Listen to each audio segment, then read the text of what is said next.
We have reports that cleaners are driving the baggage around at Heathrow. Why would cleaners now be put in charge of the luggage?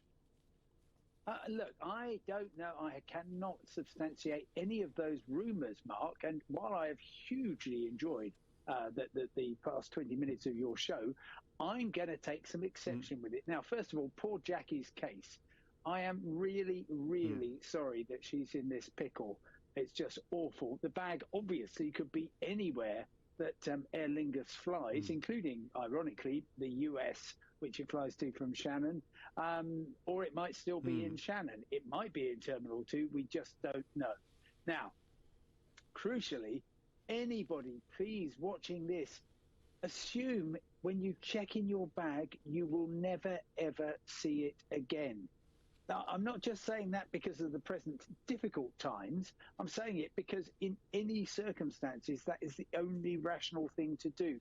If you possibly can, travel only with hand luggage. And if there's anything you desperately need and you cannot do without, like medication, then it shouldn't be in your checked-in bag, because you just have to assume that's it. As soon as it trundles off on that conveyor belt, that's the last you've seen of it. Yeah, that's always been theoretically true. And at least, you know, in the 70s, there's 50 years ago, comedians were doing jokes about your baggage being sent to an entirely different country or whatever.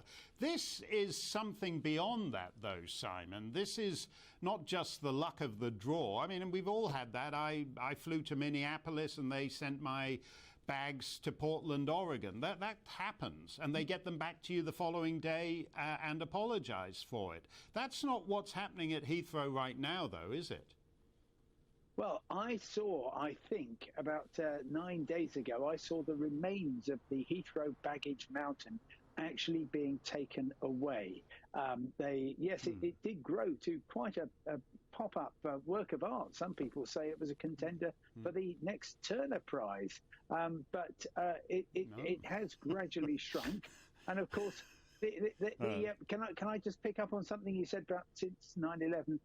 Bags cannot fly separately from their owners.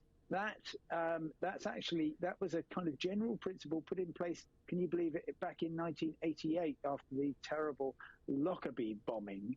But actually, it's got more relaxed since the airlines were able to scan bags. It's now the case that you might be thinking, oh, well, the flight can't go without me because it's got my bag in the hold. Well, sometimes the flight will go without it. But everything, Mark, is completely overstretched. The UK was squashed further than any other country by the government's travel restrictions, and it's bounced back with a pent-up demand to travel more than any other country. And as a result of that, well, the system cannot cope, and it's poor old passengers like Jackie who are suffering. But meanwhile, the people in the front line of the aviation industry aren't having the best of times either, not least because of the abuse that they are sometimes, I'm so sorry to say, sustaining from passengers.